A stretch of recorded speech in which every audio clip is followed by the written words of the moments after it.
Bismillahirrahmanirrahim. Assalamualaikum warahmatullahi wabarakatuh. Teman-teman sekalian, terima kasih kita ketemu lagi pada hari ini untuk membahas RPS dan topik tentang Asia Tenggara ya. Mata kuliah kita adalah tentang ilmu politik Islam Nusantara. Jadi sebuah ilmu politik yang kita ambil dari tradisi dan sejarah dan genealogi Islam di Nusantara, sehingga kita sebut sebagai ilmu politik Islam Nusantara. Nah, selama ini apa tujuan dari mata kuliah ini adalah untuk mengkaji karakteristik politik Islam di Nusantara. Kajian-kajian ilmu politik Islam biasanya dikaji secara umum, politik Islam. Tetapi sebenarnya yang diangkat atau yang dibahas itu adalah karakteristik politik Islam di Arab, biasanya dunia Arab atau dunia Islam pada umumnya, di mana karakteristik dari Islam Nusantara itu terlupakan ya biasanya. Nah, beberapa ciri dari politik Islam Nusantara diantaranya adalah bahwa Islam masuk ke Nusantara di tempat lain itu Islam masuk biasanya dengan cara penaklukan terhadap kekuasaan atau kerajaan dan seterusnya, baik yang beragama Hindu, Buddha, Zoroaster dan lain sebagainya. Hampir semuanya ya, mulai dari India, Asia Tengah, Asia Barat, Asia Selatan, dan juga India, itu Islam masuk melalui penaklukan. Tapi di Nusantara hampir tidak ada proses penaklukan sebagaimana di sana. Bahkan Turki Utsmani yang berdiri abad 15 yang melakukan penaklukan ke arah Eropa dan lain sebagainya, kesini itu tidak dalam bentuk penaklukan, tetapi dalam bentuk dakwah. Islam di Nusantara itu ada berbagai sumber, dari India, dari Cina, dari Timur Tengah, dari Turki dan seterusnya, tapi melalui dakwah. Jadi para pedagang, para sufi, para ulama, pengajar. Nah, ini nanti kita akan menemukan berbagai ciri dari politik Islam Nusantara karena itu. Jadi berdirinya kerajaan-kerajaan atau kesultanan di Nusantara itu bukan karena penaklukan tadi. Nah, ciri yang kedua yang menonjol adalah pluralitas karakter. Karena Nusantara itu kepulauan. Jadi Jawa, Sumatera, Aceh, bagian timur Kalimantan, Sulawesi,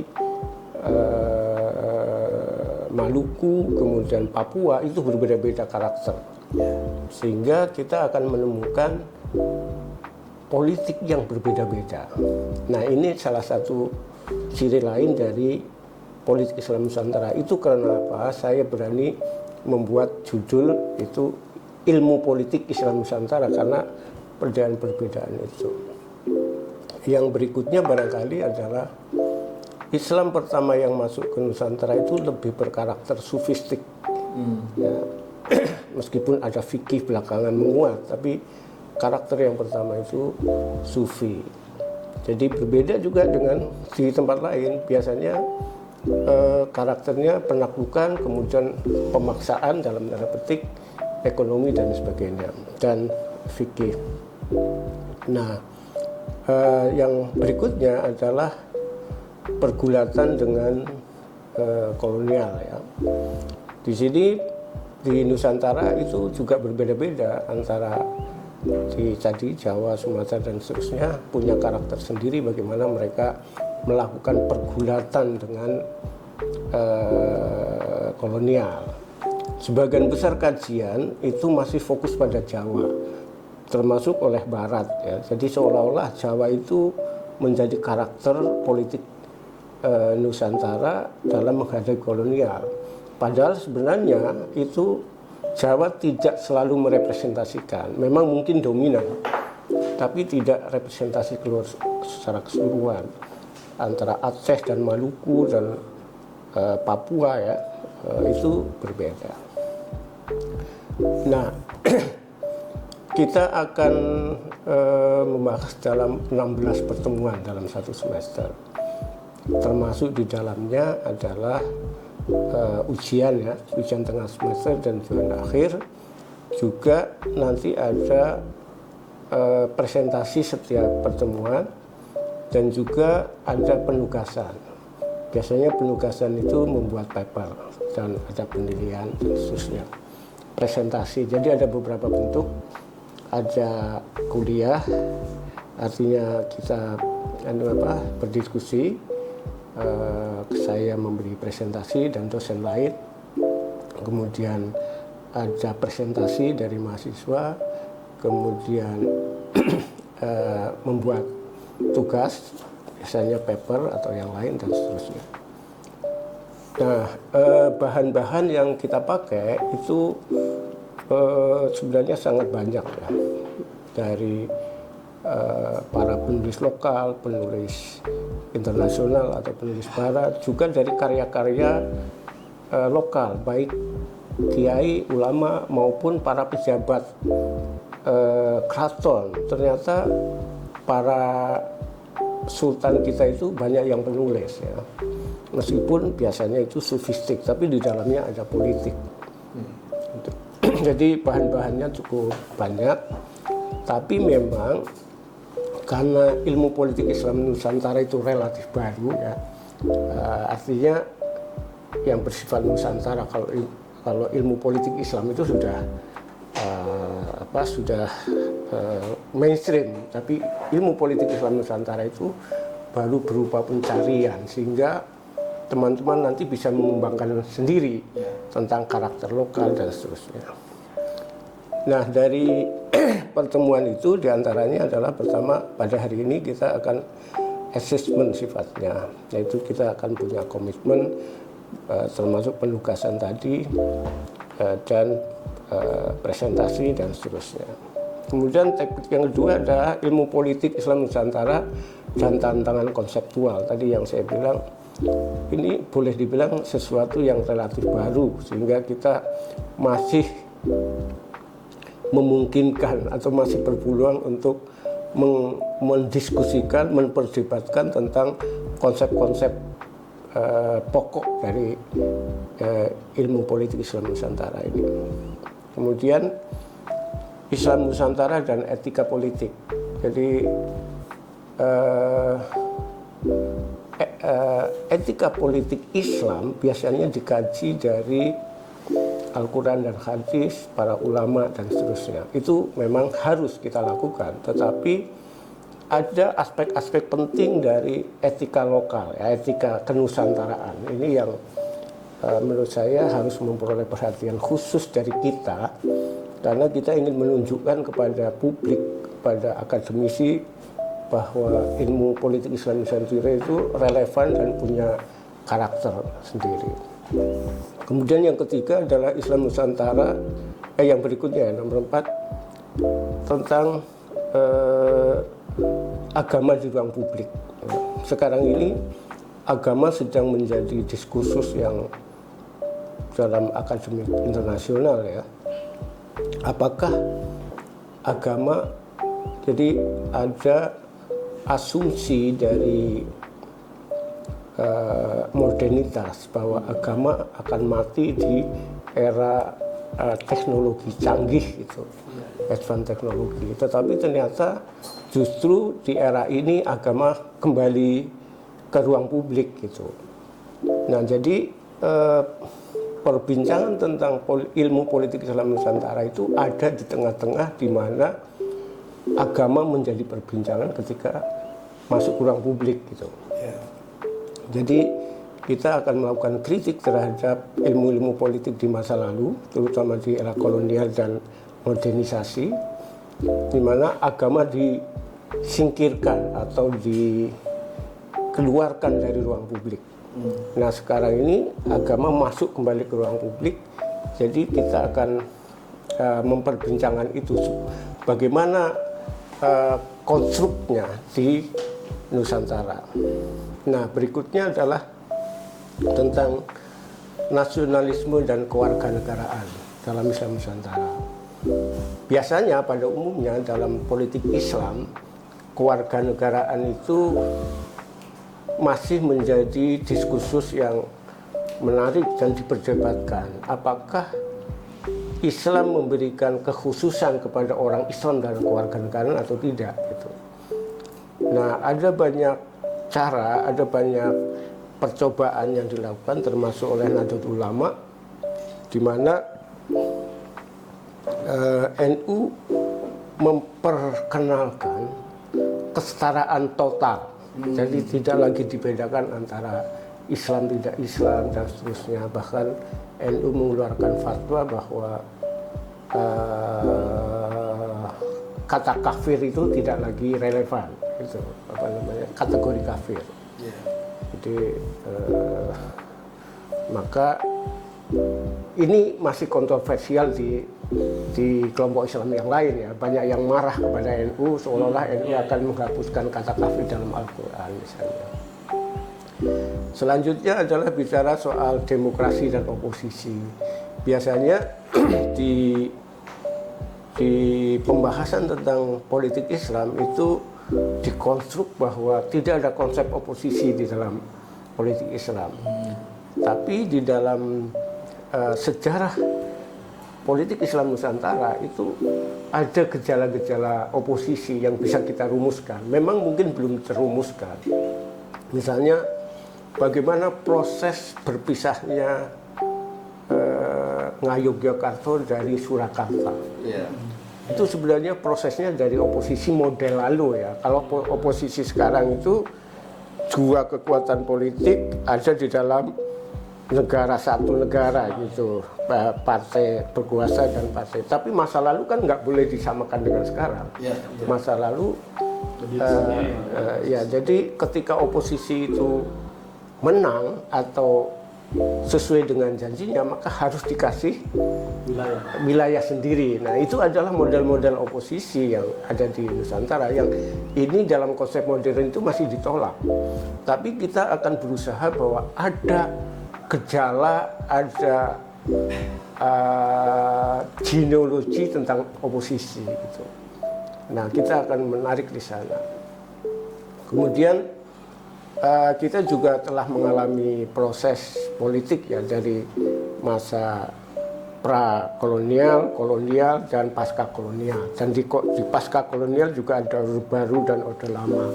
Kita akan mengkaji dinamika di situ seperti apa, dan nanti mungkin akan ditemukan karakter yang lebih spesifik di era modern sekarang ini. Nah, kita juga akan mengkaji perbedaan atau perbandingan lah ya, antara negara-negara di Asia Tenggara. Misalnya antara Indonesia, Malaysia, Brunei Darussalam dan lain-lain, untuk mencari karakter yang lebih dalam, di mana perbedaannya, di mana kesamaannya, dan apa yang perlu kita munculkan di sini. Nah, yang berikutnya adalah soal area studies. Ya. Sekarang ini dalam area studies itu dalam transisi sebenarnya. Jadi dulu area studies itu diciptakan oleh Barat, oleh imperium modern Barat atau Amerika dan Eropa. Jadi setiap area studies selalu berkiblat kepada pusat. Nah, sekarang ini sedang terjadi transisi di mana area studies nyaris bubar. Karena apa? Karena yang pertama karena teknologi informasi. Jadi orang Barat itu kalau ingin tahu tentang Indonesia tidak perlu lagi datang khusus ke Indonesia belajar Indonesia, karena informasi sudah bisa diambil dari teknologi, melalui teknologi. Yang kedua, menguatnya wilayahnya pasca kolonial. Kalau dulu kolonial itu ya selalu didikte ya oleh Barat gitu, dalam hampir semua masalah. Nah sekarang ini daerah-daerah yang dulu koloni sekarang sudah punya kemandirian, sehingga terjadi balances antara yang dulu disebut pusat dan pinggiran. Sekarang ini nyaris sama. Apalagi kalau kita lihat perang Iran, Israel dan Amerika Serikat, ya, bahkan kalah ya. Amerika dan Israel kalah dengan Iran. Jadi sebenarnya sekarang Amerika itu bukan pusat lagi, cuman di kepala orang itu masih menganggap itu pusat. Area studies yang ingin dimajukan oleh IPIN ini ya, Ilmu Politik Islam Nusantara. Kemudian yang terakhir adalah kita ingin merumuskan, jadi dari data-data yang kita punya tentang ilmu politik Islam Nusantara itu bisa nggak kita rumuskan menjadi semacam karakter Asia Tenggara, sehingga Indonesia atau Nusantara kita punya kontribusi yang sangat besar terhadap sistem politik Islam di Asia Tenggara, termasuk wilayah-wilayah yang bukan mayoritas Muslim. Nah, nantinya saya berharap bahwa kita juga bisa mengembangkan pengetahuan ini ke pengetahuan tentang Timur. Saya sekarang sedang mengkaji tentang Konfusianisme, nah, memperbandingkan dengan Islam Nusantara. Nanti Timur itu kan utamanya adalah Cina, Jepang, juga Asia Timur Tengah dan Asia Selatan dan Asia Tenggara. Jadi bagaimana kontribusi Asia Tenggara ini terhadap sistem atau ilmu politik Islam di Timur atau Asia gitu. Oke. Nah sekarang kita akan bahas tentang Asia Tenggara ya.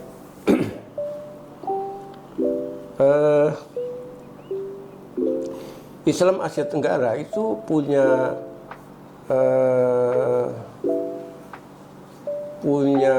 ciri khas dan juga keterbatasan. Ya.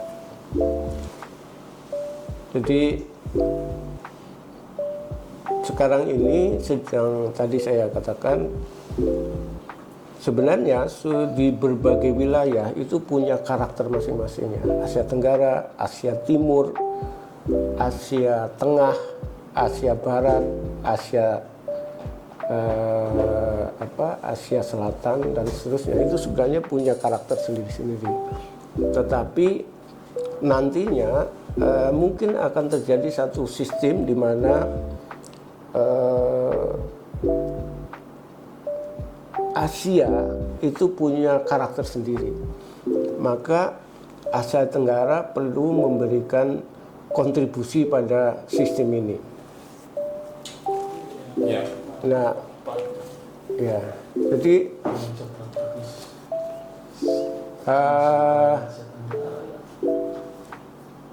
pertama Asia Tenggara, salah satu ciri dari Asia Tenggara itu adalah kepulauan, ya, kepulauan. Nah di Asia Tenggara itu bisa dibagi dua. Asia Tenggara daratan atau mainland itu terdiri dari misalnya Kamboja, Vietnam, Laos, mana lagi, Myanmar. Nah, Asia Tenggara bagian utara itu adalah disebut dengan Asia Tenggara mainland. Ya, jadi daratan. Negaranya tadi Laos, Thailand sebagian, Myanmar, Thailand, Kamboja dan seterusnya. Nah, yang kedua itu adalah Asia Tenggara bagian selatan, itu kepulauan, yaitu Indonesia, Malaysia, Timur Timur, kemudian Brunei Darussalam, Singapura, Filipina dan Thailand. Separuh-separuh itu adalah kepulauan.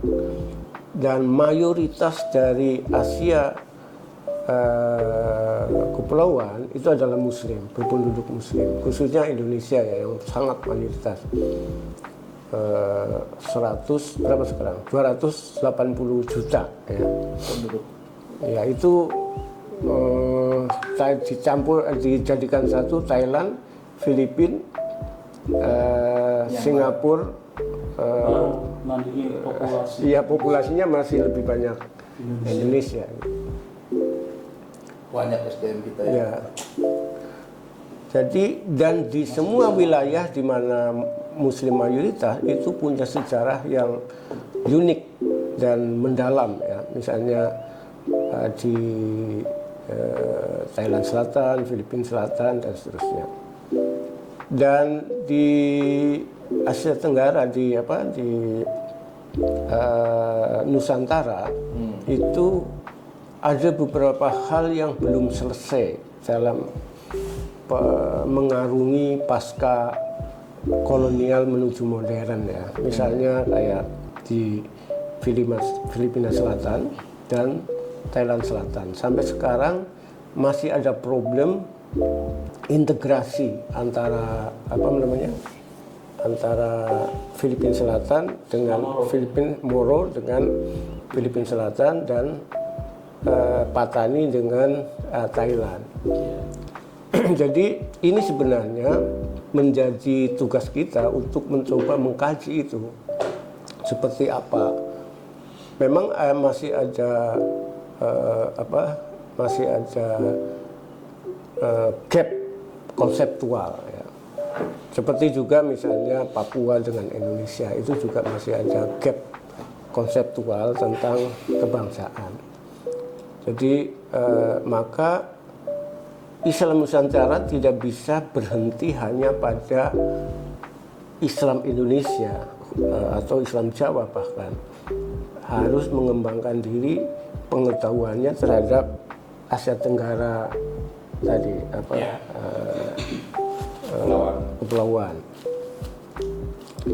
Di bagaimana hubungan? Jadi kalau saya bikin peta itu ada dua peta yang saling bertumpuk, yaitu antara peta kultural dengan peta geografi. Peta geografi itu masing-masing negara jelas batasnya ya, Malaysia, Indonesia. Tetapi di tumpukan bawah itu ada peta kultural. Misalnya Sulu, Sabah dan Sarawak itu secara historis itu sebenarnya milik Kesultanan Sulu. Secara historis dulunya Sabah Sarawak itu disewa oleh sebuah perusahaan swasta Inggris, yang Inggris itu menjajah bagian Malaysia sekarang, tetapi Sabah Sarawak itu disewa oleh swasta. Tapi kemudian diambil alih oleh negara Inggris. Ketika merdeka tidak diberikan kepada Sulu, tapi diberikan kepada Malaysia. Sehingga terjadi bentrok antara pemerintah Malaysia dengan kerajaan Sulu. Sementara Sulu sendiri adalah secara geografi menjadi bagian dari Filipina. Ya. Jadi ada dua kesultanan di Moro itu. Yang pertama adalah Kesultanan Maguindanao. Itu Maguindanao adalah wilayah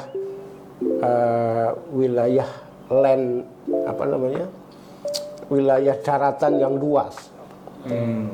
Itu lebih dekat ke mainland Filipina.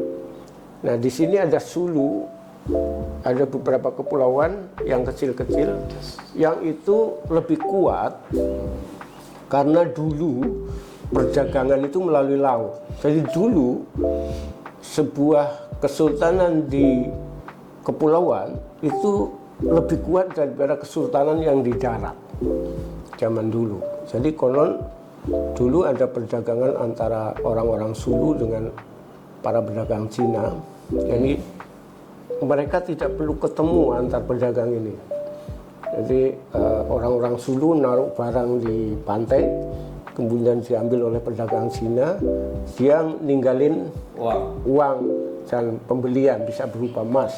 Nah, jadi begitu terus itu. Jujur ya Pak? Iya, zaman dulu itu. Nah, karena itu nasionalisme berbasis religius itu sebenarnya sangat kuat antara Mindanao dan Sulu ini. Jadi mereka menjadi bagian dari satu nasionalisme religius. Jadi ini agama Islam adalah tanah ini juga tanah Islam. Gitu. Sehingga ketika Amerika menyerahkan Sulu dan Maguindanao kepada Filipina itu terjadi gejolak. Sampai sekarang belum selesai. Begitu juga Patani. Jadi mungkin teman-teman belum informasi bahwa sebenarnya Patani itu sangat luas ya, sama dengan Mindanao. Nah sekarang ini ada 4 provinsi yang mayoritas Muslim. Ada berapa provinsi ya? Mungkin ada 9 atau 10. Jadi 4 yang mayoritas Muslim, yang lainnya sudah Buddhis. Tapi dulu ini adalah land milik Muslim, meskipun ada mayoritas Buddha. Nah, secara historis wilayah ini milik Muslim, tapi kemudian secara nasionalisme geografi ini diserahkan kepada Filipina. Ada banyak problem seperti itu. Ada Sulu, ada mana lagi? Papua begitu juga. Jadi Papua bagian barat dan barat daya itu adalah milik Muslim. Sebenarnya secara historis Papua itu sebenarnya adalah milik Kesultanan Muslim ya, terutama Kesultanan Ternate dan Tidore. Yang belakang itu Tidore. Nah, ada banyak kerajaan yang saya tahu itu ada 13. Saya sudah kunjungi semua itu di Papua. Mereka semua ada di bawah Tidore terakhir. Jadi di zaman itu sebuah wilayah yang dikuasai oleh seorang sultan atau raja, maka jujur itu adalah milik mereka. Jadi meskipun Papua yang diperkenalkan Islam baru barat dan barat daya, tetapi sebenarnya semua Papua adalah milik Tidore. Sebenarnya, tapi kemudian oleh Belanda, orang Kristen masuk ke Papua pun difasilitasi oleh salah seorang sultan dari Tidore, sehingga Kristen nggak bisa masuk ke Papua kecuali difasilitasi oleh salah satu sultan dari Tidore. Jadi Papua, termasuk Papua Nugini, sebenarnya pernah menjadi daerah kekuasaan Tidore. Nah, tapi kemudian Belanda mengklaim sebagai wilayah jajahan dia secara khusus, sehingga ketika terjadi meja bundar KMB itu Belanda menunda penyerahan Papua. Jadi seolah-olah yang diserahkan itu adalah Indonesia semua kecuali Papua. Padahal secara historis Papua ini adalah milik Indonesia. Pada tahun 1956 Bung Karno membuat provinsi Papua dengan menunjuk raja dari Tidore sebagai gubernur pertama. Dan ibu kota wilayah Papua masa itu adalah di sebuah pulau di luar Papua, tapi di dekat Tidore. Jadi seluruh sejarah menunjukkan bahwa Papua itu sebenarnya bagian dari Nusantara. Jadi inilah masalah-masalah yang seharusnya menjadi agenda kita ketika kita bicara soal Islam Nusantara dalam konteks Asia Tenggara. Bukan hanya dalam karakter politiknya, tapi juga dalam kewilayahan, isu kesetaraan. Ya, tadi itu sekarang ini meskipun ada proses negosiasi antara Mindanao dan dengan Filipina dan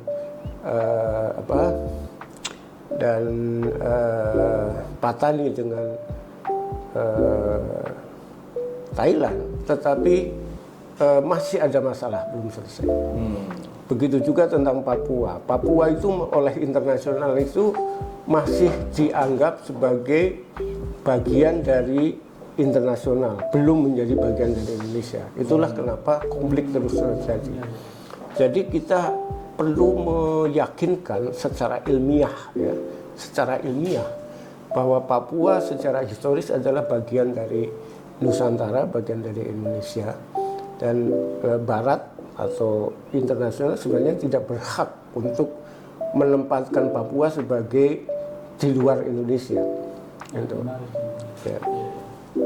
Nah, jadi agenda ilmu politik Islam Nusantara bukan hanya bagaimana karakter lokal dari Islam Nusantara, tapi bagaimana kita membangun satu konstruk bahwa ilmu politik Islam Nusantara adalah Asia Tenggara adalah bagian dari keilmuan ini.